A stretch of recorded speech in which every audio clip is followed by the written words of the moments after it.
1। Question number 66, all India बार examination का 66 number question से शुरू करेंगे। ऑन द स्क्रीन आपको मिलेगा हिंदी एक्सप्लेनेशन एंड क्वेश्चंस के साथ क्वेश्चन का ऑप्शन भी आपके पास है। आपसे इसी प्रकार का क्वेश्चन पूछा जाएगा जो कि सिलेबस के लिए मैंने फर्स्ट वीडियो में डाला हूँ। बहुत जल्दी ख़त्म करेंगे इस क्वेश्चंस के जो सीरीज है उसको, ठीक है। तो आइए स्क्रीन पे जैसे आप देख रहे हैं कि आपका जो है साफ साफ बता रहा है यहाँ पर कि 66 नंबर क्वेश्चन है, exposure of goods by a shopkeeper is. There are 4 options, 4 options आपके स्क्रीन पर है। इस चारों ऑप्शन में से आपका सही ऑप्शन कौन सा होगा? वो है आपका बी, इनविटेशन टू ऑफर। अब है कि इनविटेशन टू ऑफर क्यों होगा, ऐसा क्यों होगा, उसके एक्सप्लेनेशन के बारे में थोड़ा जान लेते हैं। जब एक दुकानदार सामान को मूल्य टैग के साथ प्रदर्शित करता है, मूल्य टैग मतलब जो एक प्राइस का टैग लगा हुआ रहता है कि ये इतने कीमत की है, तो इसे आमतौर पर प्रस्ताव का निमंत्रण माना जाता है। इसका मतलब है कि दुकानदार ग्राहकों को सामान खरीदने के लिए प्रस्ताव देने के लिए आमंत्रित करता है, कि ऑफर करता है कि मैं इन्हें इसका प्राइस इतना रखा हूँ।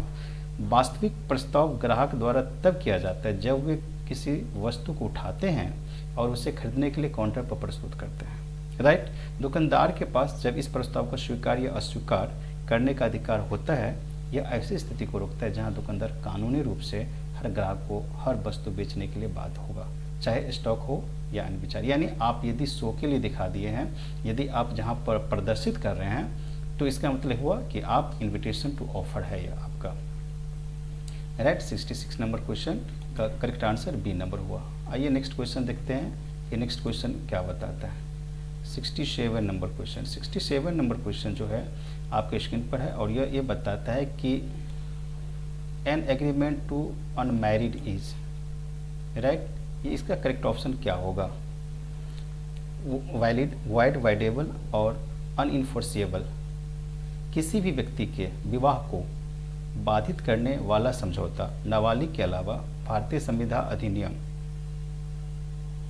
इंडियन कॉन्ट्रैक्ट एक्ट 1872 की सेक्शन 26 के तहत स्पष्ट रूप से शून्य घोषित किया गया है। ऐसा इसलिए है क्योंकि विवाह एक व्यक्तिगत स्वतंत्रता है और इसे प्रतिबंधित करने वाले समझौते को सार्वजनिक नीति के विरुद्ध माना जाता है। इसीलिए करेक्ट ऑप्शन जो होगा वो बी होगा। An agreement to remain unmarried is void, यानी शून्य है। Next question is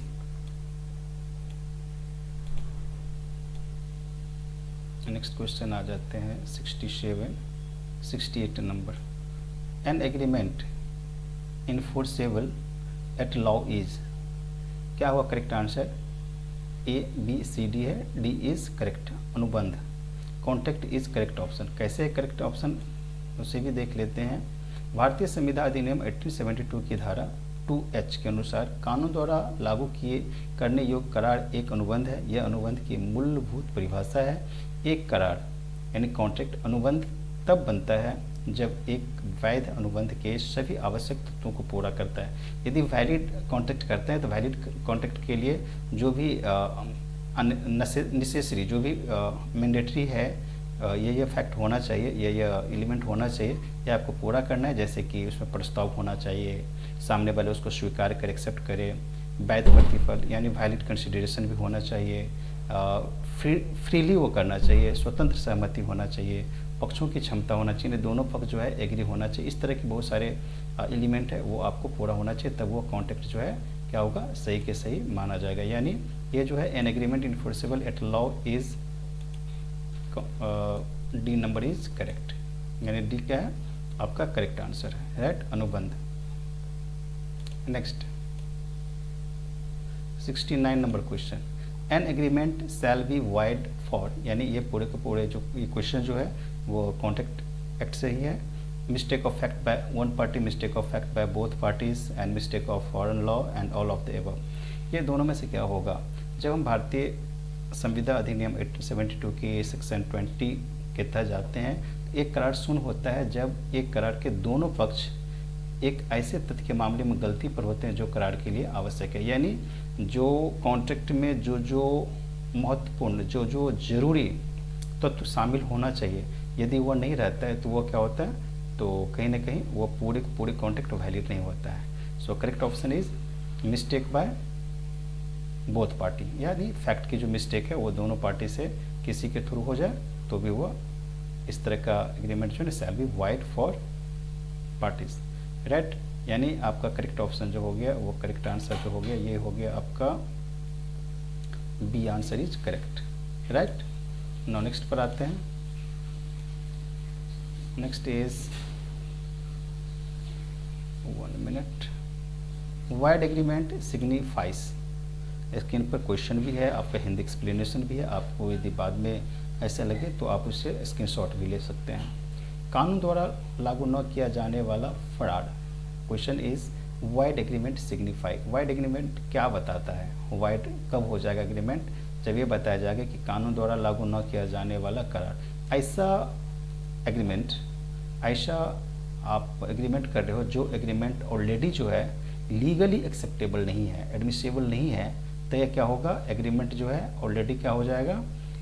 not enforceable by law, क्योंकि आप लॉ के अकॉर्डिंग नहीं करें। आपने क्या किया, पेज पर ऐसे ही लिखवा लिए, आपने स्टाम्प की वैल्यू नहीं दिए, आपने दोनों पार्टी सहमत है या स्टेटमेंट उसमें नहीं दे रहे हैं, क्या प्रतिफल है वो नहीं दे रहे हैं, दोनों पार्टी का पूरा डिटेल नहीं दे रहे हैं, जो भी महत्वपूर्ण एलिमेंट है वो आप पूरा नहीं कर पा रहे हैं, फुलफिल नहीं कर पा रहे हैं, तो कहीं ना कहीं कॉन्ट्रैक्ट जो है वैलिड नहीं होगा। यानी करेक्ट ऑप्शन हो गया कानून द्वारा, ये आपका B number, agreement not forceable by law, right. Next question is 71 number question. Proposal when accepted becomes promise under section 2b, agreement under section 2e, contract under section 2a, none of the above। ये किसके अंतर्गत आता है? यदि proposal की बात करते हैं तो प्रपोजल किसके कौन से सेक्शन के अनुसार आता है? यह आता है भारतीय संविधान अधिनियम 1872 की सेक्शन 2b में आता है। उसके अनुसार जब वह व्यक्ति जिससे प्रस्ताव किया जाता है अपनी सहमति व्यक्त करता है तो प्रस्ताव स्वीकार किया गया माना जाता है। एक प्रस्ताव जब स्वीकार किया जाता है तो एक वचन बन जाता है, राइट। अनुक्रम में मैं बता दूं, जैसे प्रस्ताव और स्वीकृति दोनों कर दिया, यानी आपने ऑफर किया फिर आपने एक्सेप्टेंस कर दिया, तो ऑफर और एक्सेप्टेंस दोनों आ जाए तो वचन हो गया, यानी आप उससे बंध गए, यानी आप एक्सेप्टेबल कर रहे हैं। एक दूसरे के लिए प्रतिफल बनाने वाले वचनों का एक सेट, एक इकरार है, करार है, यानी जब आप उसमें कंस्ट्रेशन ला देते हैं तो वो कॉन्ट्रैक्ट हो जाता है, करार हो जाता है, एग्रीमेंट हो जाता है। और कानून द्वारा लागू करने योग्य एक करार एक अनुबंध है। यानी आपने यहाँ पर जो देख रहे हो कि यदि आप ऑफर किए, ऑफर करने के बाद एक्सेप्ट किया तो वो हो गया वचन हो गया, और जब आप एक दूसरे के लिए प्रतिफल उसमें कंस्ट्रेशन ला देते हैं तो वो हो गया एग्रीमेंट हो गया। और यदि एग्रीमेंट जो आप तैयार करते हैं वो आपका लीगली एक्सेप्टेबल है, लीगली फॉर्म में जा रहे हैं, तो यह क्या हो गया? आपका अनुबंध हो गया, यानी कॉन्ट्रैक्ट हो गया, और वही होता है आपका धारा H में बताया गया है, राइट। होप ये आपके लिए बहुत ही हेल्पफुल है क्वेश्चन। आइए नेक्स्ट क्वेश्चन को जानते हैं। 72 number question. 72 number question is offer under section 2A is, क्या है ऑफर?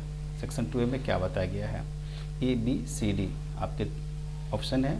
तो ऑफर अंडर सेक्शन में क्या बताया गया? यह बताया जाता है कि भारतीय संविधान अधिनियम 1872 की धारा 2A में ऑफर जो है, जो प्रस्ताव है, को इस प्रकार परिभाषित करती है कि जब एक व्यक्ति दूसरे को किसी कार्य को करने या उससे विरत रहने की इच्छा जाहिर करता है, प्रकट करता है, उसके सामने रखता है कि यह मेरा ऑफर है, आप उसे एक्सेप्ट करोगे कि नहीं, और उसको यदि सामने वाले यानी नेक्स्ट पार्टी यानी सुन करके या समझ करके यदि सहमति प्राप्त करे, यानी यदि वो एग्री हो जाता है तो उस प्रस्ताव करने वाले को कहा जाता है, तो उस प्रस्ताव करने वाले को कहा जाता है, तो वो प्रस्ताव करने वाला कहते हैं। यानी प्रस्ताव कौन रखा, ऑफर किसने रखा? यानी आप यदि किसी सामने वाले को बताते हो और उसके बाद यदि सामने वाला एक्सेप्टेंस देता है तो आप जो है प्रस्तावक करके प्रस्ताव करने वाला कहलाए। इस तरह से सी जो है पूरे क्या होगा? करेक्ट आंसर होगा, क्योंकि सी जो है जो बताया जा रहा था कि ऑफर अंडर सेक्शन क्या होता है, तो विलिंगनेस टू डू और abstain from doing an act in order to obtain the assent of other thereto, यानी किसी कार्य को करने या उससे विरत रहने की इच्छा, दूसरे की सहमति प्राप्त करने के उद्देश्य से जो होता है वही ऑफर अंडर सेक्शन 2A बताया गया है। 73 नंबर क्वेश्चन इज, आइए 73 नंबर क्वेश्चन को देख लेते हैं। विच of the following statement is incorrect. सबसे पहले पढ़ लीजिए, स्पेसिफिक रिलेट 1963 की है कि except state the Jammu Kashmir specific performance granted where there exist के बारे में बताया गया, no standard and where is the aggrieve party can be adequately compensate in money, he will get only degree or damage and note in the resource too.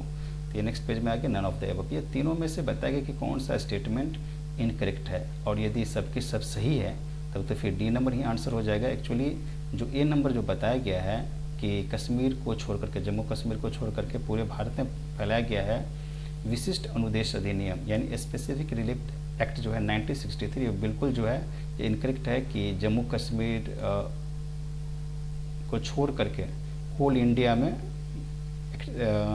ये है applicable है। यह कथन कहीं ना कहीं स्टेटमेंट जो है गलत है। यह है कि यह कथन वर्तमान में 2025 में गलत है, अभी के समय में गलत है। अनुच्छेद 370 के निरस्त होने के साथ जम्मू और कश्मीर पुनर्गठन अधिनियम 2019 ओके, जो स्पेसिफिक रिलीफ एक्ट है वो आपका केंद्रीय कानून को जम्मू कश्मीर केंद्र शासित प्रदेश और लद्दाख केंद्र शासित प्रदेश पर लागू कर दिया गया है। यदि मैं अभी प्रेजेंट टाइम में बात करूं तो यह क्या है, तो यह विशिष्ट अनुतोष अधिनियम जम्मू कश्मीर सहित पूरे भारत में एप्लीकेबल हो गया है। राइट, तो ये क्वेश्चन बहुत ही इंपॉर्टेंट है। हो सकता है आपको पूछे कि जम्मू कश्मीर में वो चालू हुआ है या नहीं है, वो एक्टिव है कि नहीं है, वो एक्सेप्टेबल है कि नहीं। Which of the following correct statement, यानी इसमें से कौन सा करेक्ट है। अंडर सेक्शन 7 सूट में B recovery of special movable property alternative of compensation, और अंडर सेक्शन 8 बताया गया pecuniary compensation is not the adequate relief to the plaintiff for the loss of the article and the relief paid is for the injunction restraining the defendant from disposing of the article of or otherwise injuring or cancelling it or for the return of the same। both भी सही है और all के all incorrect है। Actually मैं आपको बता दूं, इसमें जो है अंडर सेक्शन 7 और अंडर सेक्शन 8 जो बताया गया ये दोनों के दोनों करेक्ट है। कैसे है, यदि मैं स्पेसिफिक रिलीफ की बात मैं करूं तो उसमें साफ साफ बताया गया है कि विशिष्ट अनुतोष अधिनियम 1960 धाराओं को देखते हैं 7 और 8 के, तो 7 में बताया गया विशिष्ट चल संपत्ति की वसूली के लिए, और 8 में बताया गया है कब्जे में व्यक्ति का दायित्व मालिक के रूप में नहीं, तुरंत कब्जे के हकदार व्यक्तियों को वितरित करने के लिए। राइट, तो यह आपका दोनों का दोनों कथन सही है। आइए नेक्स्ट क्वेश्चन देख लेते हैं। नेक्स्ट क्वेश्चन जो है वह है आपका 75 नंबर क्वेश्चन। 75 नंबर क्वेश्चन है ट्रांसफर ऑफ प्रॉपर्टी एक्ट 1882।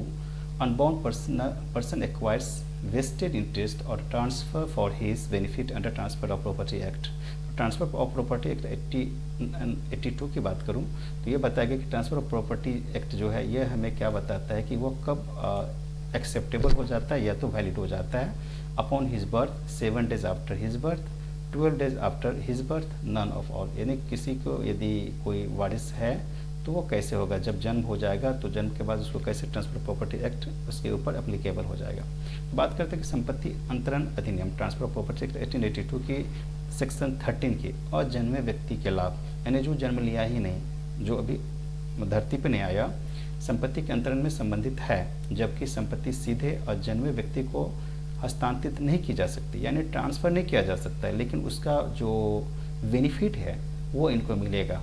इससे जीवित व्यक्ति के पक्ष में पूर्व हित के निर्माण के माध्यम से हस्तांतरित किया जा सकता है, और जन्मे व्यक्ति के पक्ष में निहित हित उसके जन्म पर प्राप्त होता है। एक बार जन्म लेने के बाद हित उसमें निहित हो जाता है, जो किसी भी संलग्न शर्तों के अधीन होता है। यानी यदि वो पर्सन आने वाला भी है तब भी वो जन्म के तैयार हो जाता है। Which selling transfer of property act deals with the onerous gift. आपको सेक्शन दिया गया, सेक्शन इसमें करेक्ट आंसर जो है सेक्शन आपका है ए नंबर करेक्ट है 127। यह सेक्शन 127 बताता है कष्टदायक दान के बारे में बताता है, जो दान वह दान है जो दान गरीब पर लगाए गए दायित्व के साथ जुड़ा होता है। राइट, तो ये करेक्ट ऑप्शन जो है आपका 127 ही है। 77 नंबर क्वेश्चन है the negotiable instrument act 1881 come into force. कब ये फोर्स में आया था? 1 मार्च 1882 को यह आपका इन्फोर्समेंट हुआ था, इन्फोर्समेंट हो गया था, एक्टिव उस समय से चलने लगा था आपका 1 मार्च 1882 को। राइट, नेक्स्ट क्वेश्चन है आपका the term negotiable instrument is defined in the negotiable instrument 1881 under section, कौन सा सेक्शन में दिखाया गया है, ये आपका